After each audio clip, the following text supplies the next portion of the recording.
AI 시대 내 자녀를 위한 교육은 자생력 -2 강하 내 자녀의 전인성 교육에 관심을 두자. 송인섭숙대 명예교수, 다산전인교육 캠퍼스 원장. 오늘도 사랑하는 자녀를 교육하는 일에 관심을 두는 부모님. 우리가 잘 알고 있는 자생력의 삶을 산 레오나르도 다빈치를 머리에 그리면서 내 자녀의 전인적 특성 교육을 생각해보자. 내 자녀의 전인 교육은 바로 자생력 교육이다. 전인 교육은 어떻게 자생력을 꽃피우게 하는가? 다빈치가 내면화한 자생력은 전인 교육이 뿌리를 내릴 때 꽃핀다.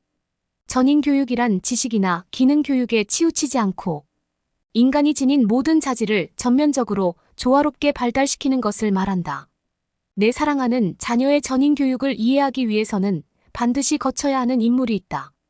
미국의 심리학자이자 교육학자인 존 듀이이다. 마이너스 전인 교육의 아버지 존 듀이. 교육계가 변하는 건 과학계보다 어렵다는 말이 있다. 사회적 변화에 기민하게 대응하며 가장 앞서 나가야 할 분야인데도 인식 전환의 두려움에 막혀 발전을 더디다. 20세기 초반 이런 교육계의 분위기 속에서 무조건 지식을 집어넣는 주입식 교육에 과감히 반기를 들고 변화의 물결을 일으킨 존 듀이는 그래서 더욱 존경할 만한 인물이다. 그는 교육의 발전을 위해 창의적인 시도를 했다. 갓 설립된 시카고 대학교에 강의를 나가면서 동시에 실험학교를 열어 7년에 걸쳐 아동 중심 교육에 관한 연구를 했다. 또한 교육에서 가장 중요한 것은 학생의 경험임을 깨닫고 생생한 경험을 통해 바람직한 성장을 이끌어내고자 교육의 방향을 정하고 제도를 정비했다. 컬럼비아 대학교로 이직해 철학 교수로 재직하면서 교육 연구와 저술 활동을 이어갔다. 그리고 자신의 연구를 집대성의 교육은 인간 성장에 맞는 경험을 제공해야 한다라는 주장을 설파하며 경험 교육의 중요성을 알렸다. 개인의 자발성에 기초한 학습과 폭넓은 경험이 인간 성장의 원천임을 전파했다. 학생은 태양이고 다른 것은 행성에 지나지 않는다는 철학과 신념으로 도전해온 그는 때로는 기존 관념에 부딪혀 좌절하기도 했지만 끝까지 도전을 멈추지 않았다. 내 자녀의 교육을 교육적 경험을 필요로 한다. 존 듀이가 주장한 경험 교육은 다른 교육자들에게 큰 영향을 주며 전인 교육으로 발전했다. 전인 교육이란 인간이 지니고 있는 모든 자질을 전면적으로 또 조화롭게 육성하려는 교육을 말한다. 인간은 신체적, 지적, 정의적, 심리체동적 특징 등 여러 요소가 하나로 연결되면서 전체를 이루는 존재다.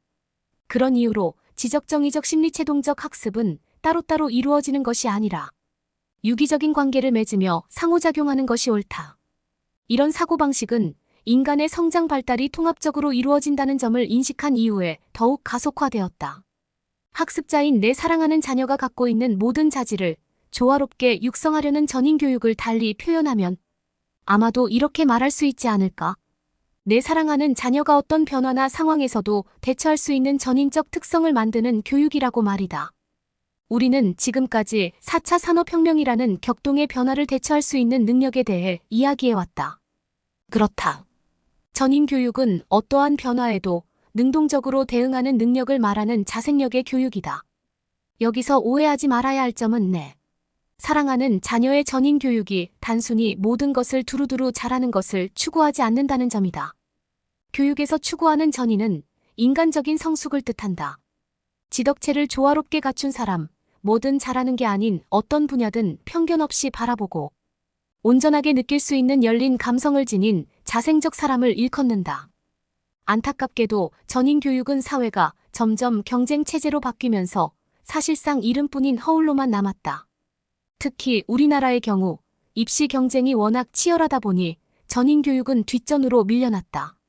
사교육 명문대 좋은 직장 성공한 삶으로 이어지는 일련의 공식이 존재하면서 무조건 시험에 통과하기 위한 교육이 이루어졌기 때문이다.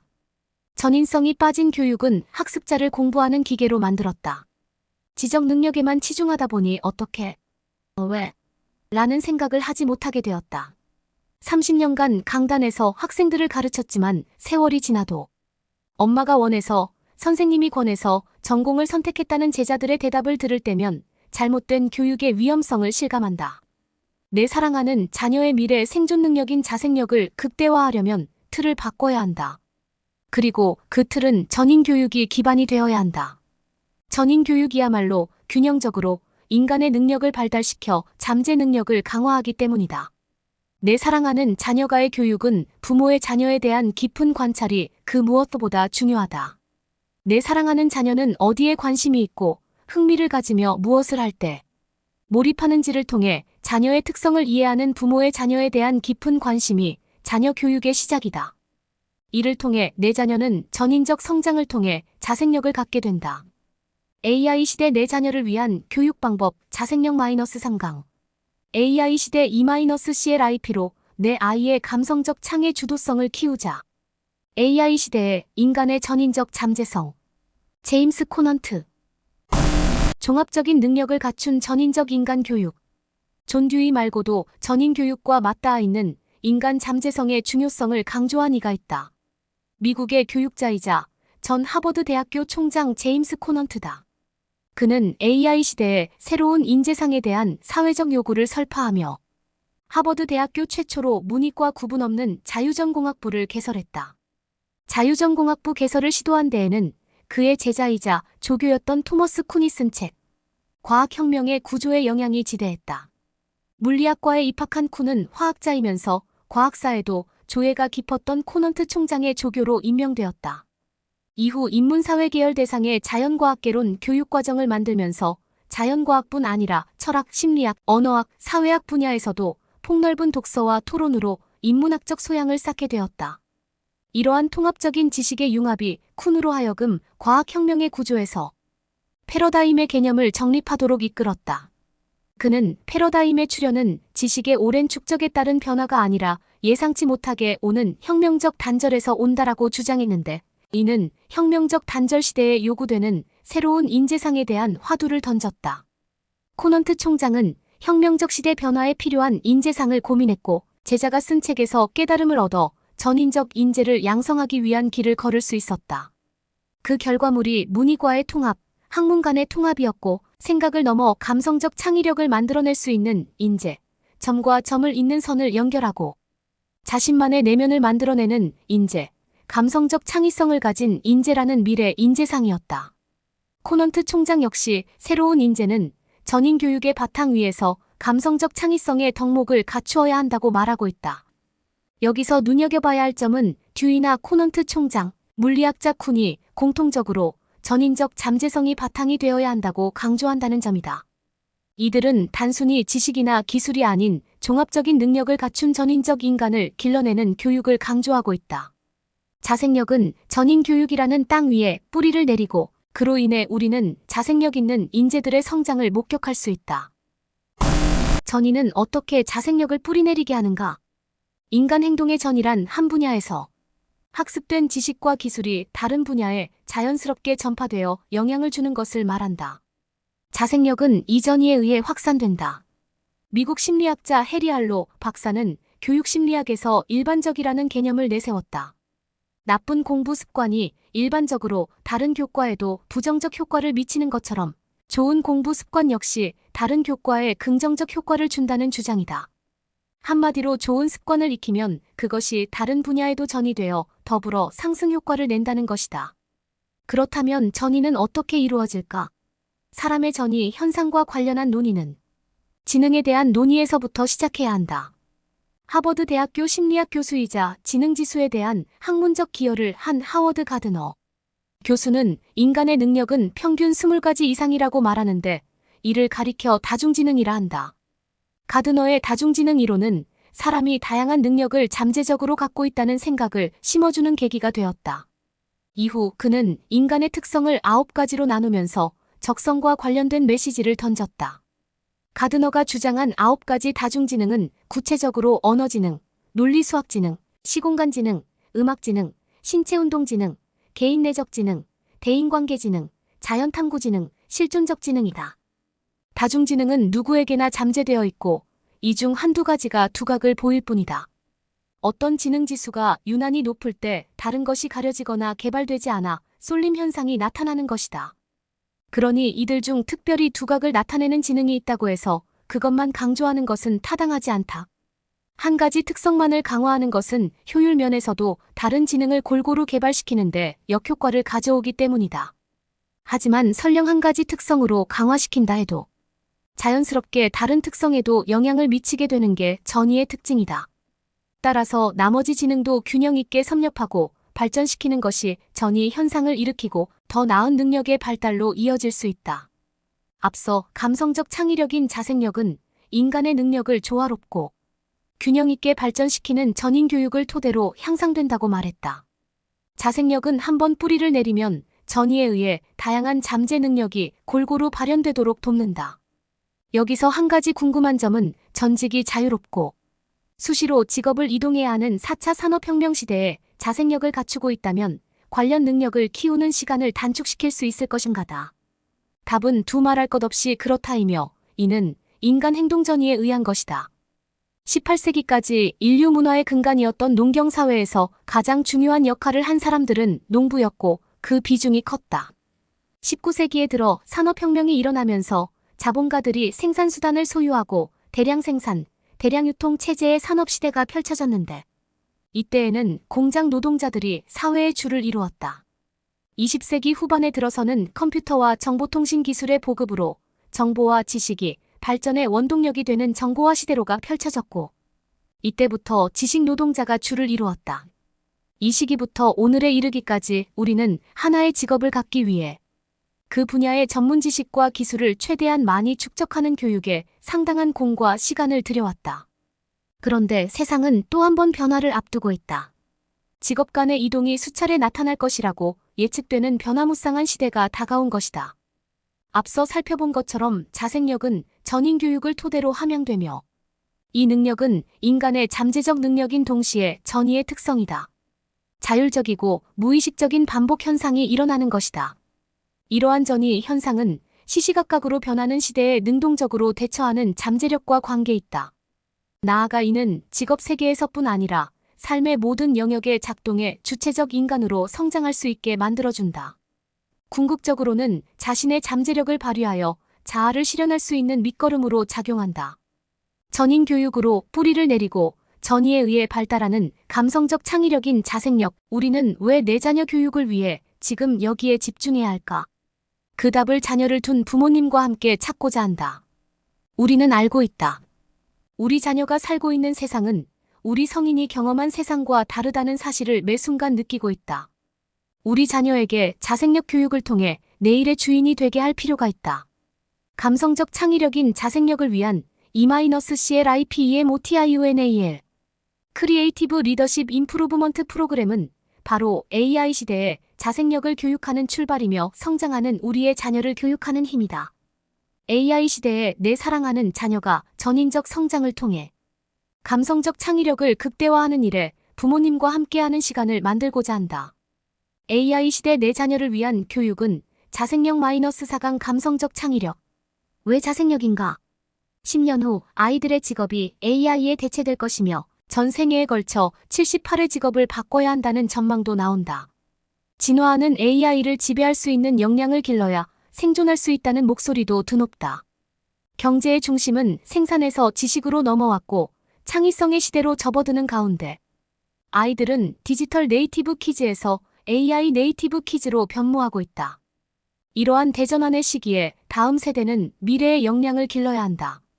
그리고 그것이 오늘날 교육의 역할이다. 요즘 아이들이 사는 세상은 다르다. 디지털 네이티브 키즈에서 AI 네이티브 키즈로 요즘은 어딜 가나 똑똑한 기계들을 만나볼 수 있다. 집의 형태에 따라 자동으로 온도와 쾌적도를 조절하는 인공지능.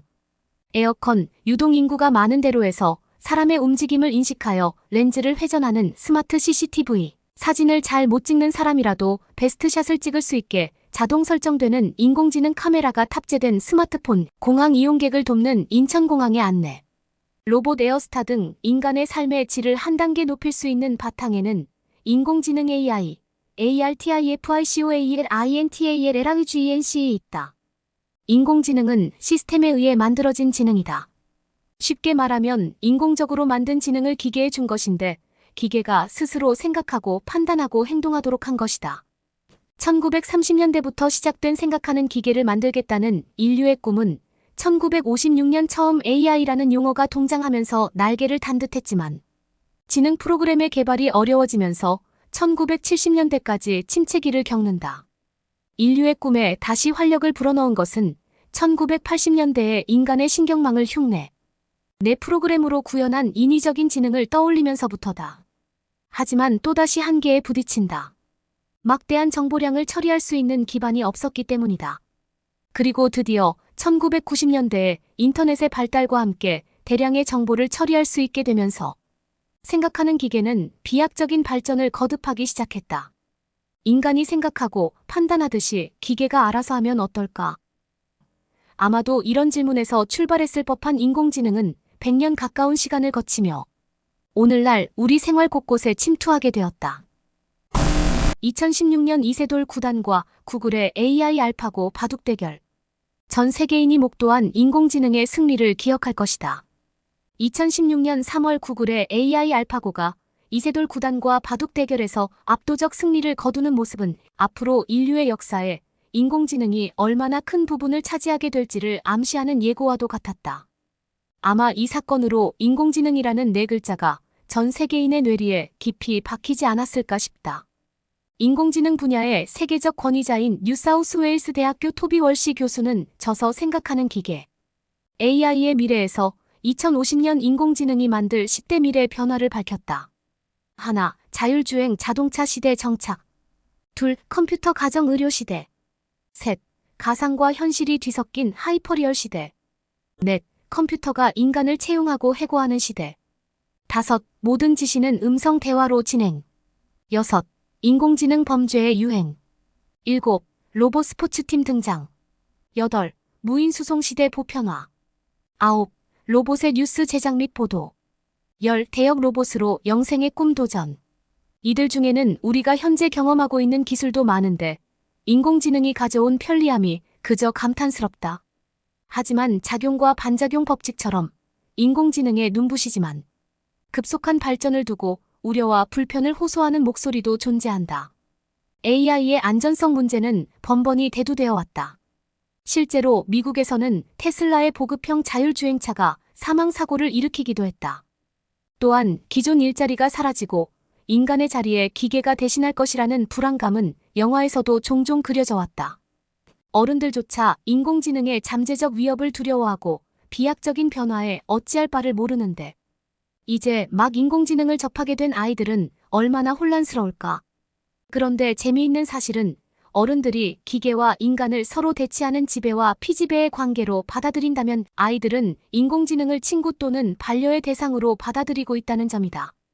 아마존의 에코를 필두로 구글의 구글홈, 애플의 홈팟, MS의 인보크, 카카오의 카카오, 미니, KT의 기가지니 등 시중에는 다양한 종류의 AI 스피커가 출시되어 있다. 기성세대 중에는 물통 크기만 한 작은 기계에다 누구야 하고 마치 사람을 부르듯 말을 거는 이를 어색해하는 사람도 있다. 손가락으로 버튼을 누르며 기계를 조작해왔던 세대이기에 그렇다. 이들에게 AI 스피커는 그저 스스로 말하는 신기한 기계이지 지능을 가진 존재로 인식되지 않는다. 반면 요즘 아이들은 AI 스피커를 흥미로워하면서 자연스럽게 다룬다. 동화책을 읽어달라거나 심심하니까 대화를 하자는 둥. 사람에게 할 법한 요구를 플라스틱과 고철의 조합에 불과한 스피커에게 말한다. 70세가 넘은 내게는 실로 놀라운 시대다. 하지만 이런 방식의 커뮤니케이션은 아이들에게 전혀 이상하거나 생뚱맞은 일이 아니다. 아이들은 인공지능을 입력하면 스스로 생각한 답을 주는 흥미로운 존재로 인식하고 있다. 내 사랑하는 자녀는 디지털 네이티브 세대이다. 아이들이 이토록 인공지능에 거부감이 없는 이유는 이들이 디지털 네이티브 세대이기 때문이다. 디지털 네이티브 세대가 사는 세상은 현실보다는 인터넷에 더 많이 구축되어 있다. 이들은 태어나면서부터 각종 디지털 기기를 접하며 놀았고 인터넷은 학습 및 생활 전반의 지식을 가르쳐주는 선생님이자 친구였다. 부모들은 우는 아이를 유튜브로 달래고 아이들은 종이 없는 디지털 교과서로 수업하고 있지 않은가.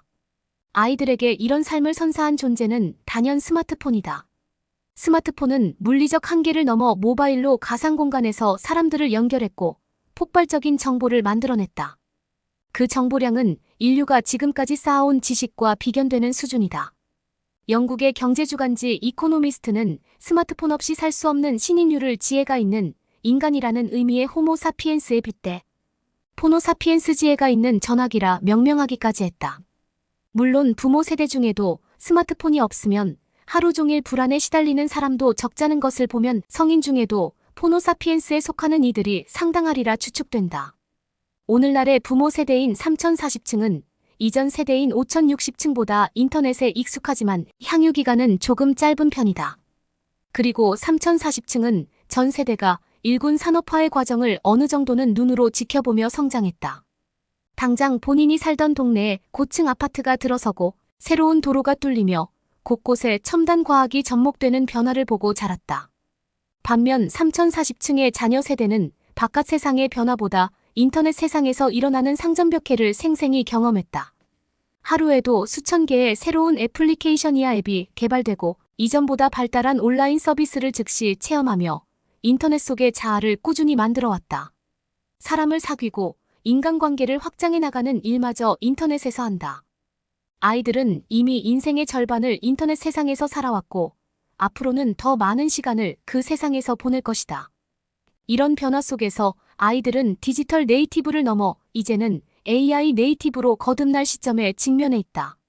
지금 이 시간에도 큰 폭으로 성장하고 있는 AI 시대로 이동해야 한다. 그러니 우리 아이들이 인공지능을 이해하고 그것에 시간을 쏟아야 한다는 점은 두말할 필요도 없는 사실이다. 그리고 이미 변화는 시작되었다. 사랑하는 자녀를 둔 부모님은 이제 우리 자녀가 살고 있는 세상은 현재 성인인 우리가 경험한 삶과는 다른 사는 시간을 매 순간 느끼고 있다. 우리 자녀에게 감성적 창의력인 자생력 교육을 통해 AI 시대의 주인으로 삶을 영위하며 주인공이 되도록 함께 노력하여야 한다. 감성적 창의력인 자생력을 위한 E-CLIPEMOTIUNAL 크리에이티브 리더십 임프루브먼트 프로그램은 바로 AI 시대에 자생력을 교육하는 출발이며 성장하는 우리의 자녀를 교육하는 힘이다. AI 시대에 내 사랑하는 자녀가 전인적 성장을 통해 감성적 창의력을 극대화하는 일에 부모님과 함께하는 시간을 만들고자 한다.